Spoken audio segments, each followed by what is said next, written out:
Ladies and gentlemen, live on the Fuse UK, it's the one and only, the man of the hour, the man with the power, the man too sweet to be sour. He is your friend. He is my friend, but he's not the friend behind the person standing behind you. Luke Hughes.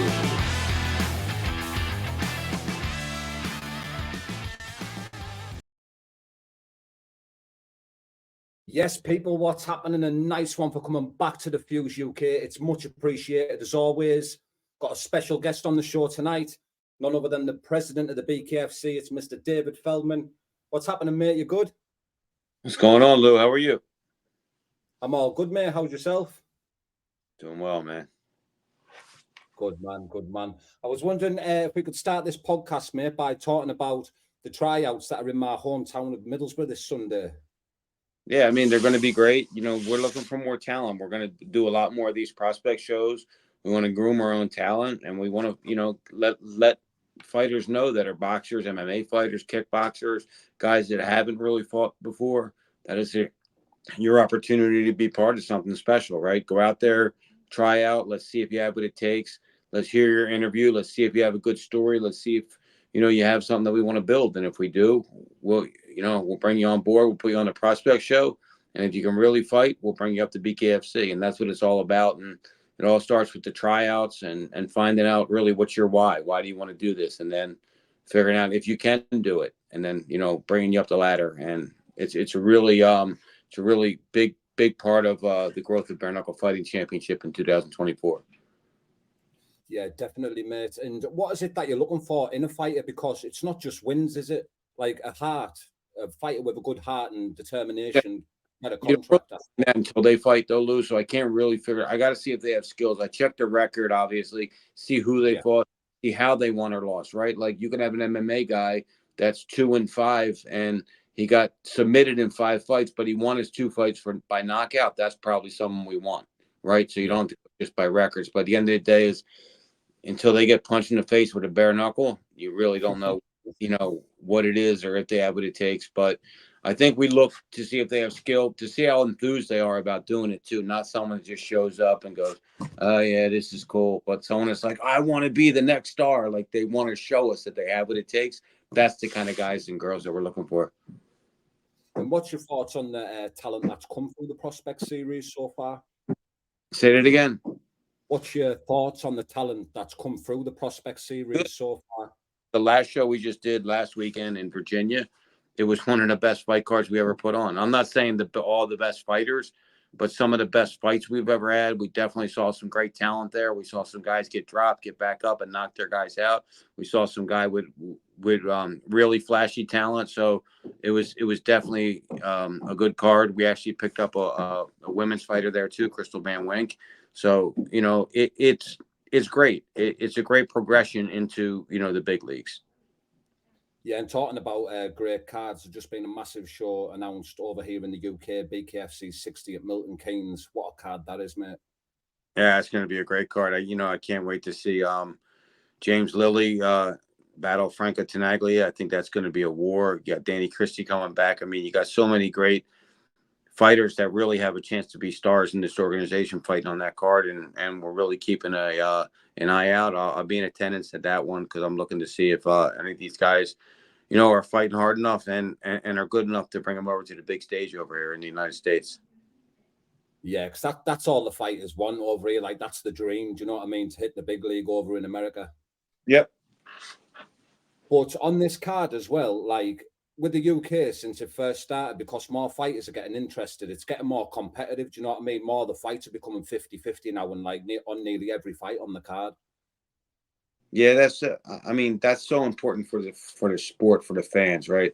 The fans don't want to see 10 guys knocking out 10 guys in the first round. I mean, if they're their friends, they want to see it, but the real fans, they don't want to see that. They want to see good fights. And I think as we get these more and better quality fighters coming over, to BKFC now, we're getting these great fights, really competitive fights. The fans are happy, and we get to see really, who has what it takes to really, step up. And we only see that really they're tested, right? If they have good competition in front of them, that's how we see who really is, you know, the next big thing in BKFC. Yeah, and we've just had the £145 title, the UK title, that's going to be released on the BKFC 60 in the fight between Gary Fox and John Hicks. That's going to be an absolute war, that one. Yeah, man, I remember John Hicks fought on our first card there at the Wembley, and Gary Fox is looking sensational. I'm really looking forward to that fight. I think that's going to be very, very competitive. Um, all up and down, like you said, man, all up and down that card. There's some really competitive fights, but that's especially one that sticks out for me because I think one of those guys really could be in the run for the 145-pound BKFC championship. Yeah, sick. Mint. And what's UK fighter, David's drawing the most attention to you these days? I think a lot of the fans over here are looking at Danny Christie. He's gaining a lot of attention. You know, it's not just when you're knocking guys out. It's when you're battle tested and then you get up and then you knock guys out. And then they become fans of the underdog story, right? The guy that was behind, he got back up and he won the fight. And that's what Danny did a couple times. And that's what I think these fans are really attaching to. So, you know, he's definitely a fan favorite. Connor Tierney, he'll be back in the ring in June. He's also a fan favorite over here that people like. James Lilly, you know, they liked his skill. They liked what they saw when he was over here. Mick Terrell, obviously, you know, won the championship. Now we'll see if we can get him back pretty soon. So a lot of the guys we're looking at, you know, we have to groom them there because we've got to get a fan base there to bring them over here. And once we do that, that's when we can, you know, make that kind of stuff happen. Yeah, of course, mate. And what's the plans for Mick Terrell? I know because you've probably seen yourself, it's all over the back and forth he's had with Mark Hunt and Lorenzo Hunt. But is it possible the fights with Ivor Hunt? Yeah, I don't think it's a fight. I don't think Mark Hunt's possible right now. I'm not saying it's never possible, but I mean, I can't have a guy that's never fought in the organization, you know, come in and fight for a championship. That's really not fair to the guys that have been there with us for all this time. So that's probably not going to happen right away. I'll know more tomorrow. Actually, I have a call with his new manager tomorrow. So, you know, we'll see what he's kind of talking about. I have an idea of what I want to do, but, you know, we'll see if his manager, you know, is easier to talk to. Not than Mick Terrell, but you know, sometimes these new managers that haven't been involved with bare knuckle don't really understand our game yet, and you know, we'll see if he does. Yeah, fingers crossed he can come to some sort of arrangement. But I seen on Instagram you signed some sort of deal the other day, 3 days ago. Is there any exclusives for the Fuse UK? It's just, you know, it's a deal that's going to involve funding to get this thing to the next level. It's going to involve fights in Middle East, Northern Africa, and India.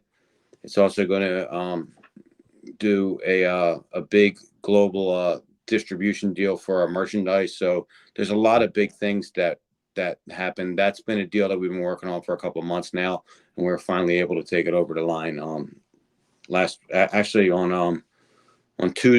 Tuesday morning, I signed a deal. So that was a great day for us because we put on great shows, but you know, we got to struggle to find funding, and you know, we can find it. We're not really struggling. We're just going out and we're working hard on getting the funding and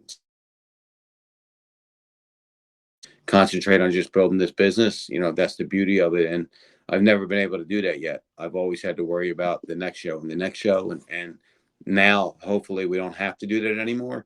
And I can just build this thing. I think it goes, it gets supercharged now.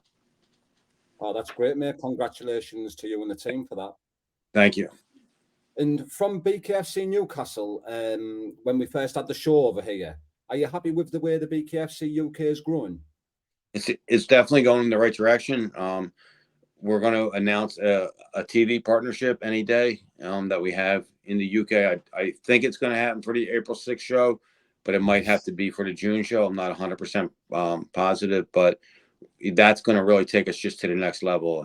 And look, these guys have done a great job. Andrew and Mark have done a great job getting into where it's at right now without not a lot of tools, you know, and the kind of way that we had to crawl our way in the first couple of years in BKFC here in America.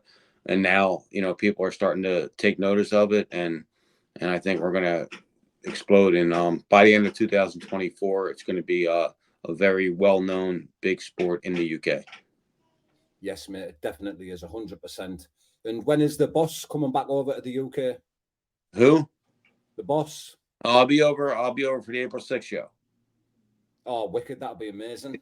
I'm coming over for that show for sure. I'm actually going to go to Bulgaria, then I'm going to Dubai, and then I'm going straight to there. Hopefully, I get home and the wife doesn't divorce me, but we'll see what happens. Yeah, I'm going to BKFC Bulgaria myself. I can't wait for it. Oh, awesome, man! It's going to be a great card. But a lot of people have been messaging me to ask you, a smaller ring's being introduced to the BKFC. Could you just explain a bit more on that for us? Yeah, it wasn't necessarily that we needed to change anything because it was broke. We actually had some smaller venues that we were doing for the Prospect Series, and the big ring just wouldn't fit in there. So we designed a small ring, and it actually worked out unbelievable because it made the guys stand in front of each other and really fight more than we do in the bigger ring. We're not going to the smaller ring, but in the smaller facilities, we will use it, but it's generally going to be the big ring still. Yeah, great. And are you in any talks with any big names coming over to the BKFC? Yeah, man. I'm hoping to get this one deal closed today for our big April 27th Knucklemania show. I'm hoping to be able to announce that main event on Monday. If we get this thing over the line on the weekend, that's a big name. I've got a lot of big names. Got a lot of big name boxers actually coming over. Really big name boxers coming over that we're going to be signing, hopefully again over the weekend. So, no, it sucks for you because I can't talk about them because it'll mess up my negotiations. But we're right there. We're on the, as we say in the United States, because you guys do a different type of football over there, but we're on the 1 yard line. We're about to get in, and everything's about to change for us. And I couldn't be happier for the team, for the fans, for the fighters. It's going to change for everybody, and it's been a long time coming. I think Austin Trout's win over Lewis Palomino will encourage a lot of boxers to come forward now, like pros. They all started calling after that because I think what happened is in the beginning, the boxers were getting, kind of smashed a little bit. Right. And then Austin Trout showed that, you use the right kind of technique. Boxers can do very, very well in this sport as well as MMA fighters. And, he beat Lewis Palomino, which was a pretty decisive win over a really probably the greatest bare knuckle fighter, in today's time. And, he beat him and looked good doing it. And I think that gave more and more boxers the confidence to cross over. Because he sort of switches from like that Philly shell stance, he makes it look so comfortable, doesn't he? Like he's not making an effort. I mean, that's what a lot of people don't understand about veterans, right? Boxers and MMA guys. It's that they know they have the ability to relax. And when you can relax in there, you can do so many more things. And when you're tight and tense, you just can't. You get tired easier. You can't throw your punches as hard. You get hit more. But when you can relax and really you can concentrate on the sweetest science, like picking your shots perfectly when this punch is coming, when you know how to roll, right? Not waiting, not rolling too soon and hit your arm, but just at the perfect time. You roll and you come back. And that just comes with experience and being relaxed. And obviously a two-time world champion is very relaxed in there. Yeah, he definitely is. And you used to obviously box yourself. Do you ever think sometimes when you go to bed on a night, I wish the BKFC was about when I was a bit younger? Yeah, what a lot of people don't know is when I was getting this thing legal over the past like 8 years prior to it being legal, is we had a lot of underground fights here in the United States, and I fought in 3 of them. So bare knuckle. Yeah. I actually am digging up some footage. I think I have it, and I'm gonna actually put it out online. It was pretty good. It was pretty good stuff, man. But I would have done good. I don't know, but I'm a lot happier watching it from ringside. You know you're going to get absolutely tortured for this footage now, don't you? It's an unbelievable sport. I say it to everybody. It's just relatable to everybody in the world. Everybody knows what it is, right? You ask anybody in the world, what a bare knuckle punch is. Everybody knows what it is. You ask them, do they know what a omoplata is or a chokehold? They don't know what that is, but they know what a bare knuckle punch is. So everybody in the world can really, truly get behind this. Yeah, they definitely can. And will we ever see a BKFC like Hall of Fame? Oh, I'm sure you will. Absolutely. I mean, look, there's a International Bare Knuckle Hall of Fame, but not taking anything away from those guys. But I think it's more organizational there. I don't think it's really focusing on the whole world. And I think that we're going to, we have to. The UFC did it. All these major organizations did it. So I think we're going to have to do that. Absolutely. Great, and I've got to ask the question because it's been on all the news sources, all over social media, and that was the meeting you had with Dana White. Was it true that he offered to buy into BKFC? No, I mean, we had a good conversation. He likes me, I like him. We talked a lot of really good stuff, but there was never an offer made to buy BKFC. Not saying there won't be, but there definitely was not already. Yeah, some of these news articles are crazy. I know they just put stuff out there and it goes frigging wild. Yeah, but I mean, look, here's a guy, Dana White, who told me in 2011, 2012 to get out of here. Get out of here, man. You'll never get that thing sanctioned. That'll never take off. And then to have a meeting with him, after he's the number one combat sports guy in the whole entire world, it's a pretty, everything came around full circle. So it was really, really awesome for us. And, being able to talk to a guy who built a $12 billion empire like he built, I can certainly learn some things from him. And for you, David, do you still have the fire in your belly, like from when you first started? Like, is it even though like you're sort of there, but do you still feel like you've got so much more to give? Every fight, I was just at this fight, the prospects on, I'm banging on the canvas and I'm jumping up and down. No, man, I love it. That's what I say. Like, I'm a fan, man, and it's so action packed, and you sit on the edge of your seat. Yeah. You really do. It's just an awesome, awesome sport.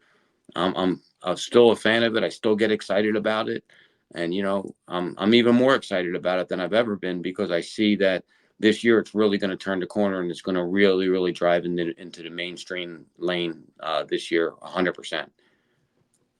Yeah, it definitely is, mate. Even over here, like you can just see, like when you're just walking down the street, the more interaction with people now, like who are recognizing the BKFC, it's growing everywhere. Yeah, no, absolutely, it is. I mean, we had we're doing a partnership with Ryzen. We're doing some things with South Korea. We're doing things in South Africa, Bulgaria, Spain, um, UK, Mexico, you name it. I mean, we're expanding this thing all over the world, and it's crazy. We started in an ice rink in 2018, and here we are. A global promotional company now. And really, what's even more impressive about that is what we've grown is that actually the sport has grown, and there's over 75 bare knuckle promotions in the world right now. So that's pretty unbelievable.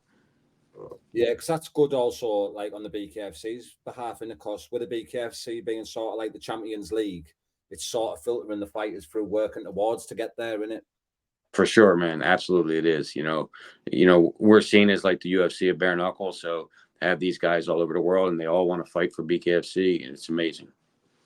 Yeah, it's unbelievable. I won't keep you too long, Dave, because I know you're a very busy man, but I really appreciate you coming on tonight. Is there anything else you want to share with us, mate, before I you go? love UK fans, to be honest, not just because I'm on this show now. They, they're great fans. They're knowledgeable. They know what they like. They cheer for what they like and they boo for what they don't like. I love that about them. I love the fighters that are coming up. And I think, like I said, by the end of 24, I think we're going to make a really big splash in the UK. If not, 25 will be our year there. I think we have a really good shot at taking over. There's a lot of the combat sports scene is changing a lot, and I think we're helping change that, and we're going to change it big time in the UK. We definitely are, mate. 100%. Well, I look forward to speaking to you soon, mate, and I hope you enjoy the rest of your day, mate. Thanks, Lou. You too, buddy. See you later, mate. Bye-bye. Yes, people. The president of the BKFC, Mr. David Feldman, filling us in on the UK news there. Before I wrap this podcast up, I just want to say a massive thank you to Noir Boxing for sponsoring the podcast, and also RSD Recoveries and Transportation and Recoveries. Always get that one mixed up. Fucking there on the screen as well. But big up everybody. Really appreciate it. Bye-bye for now.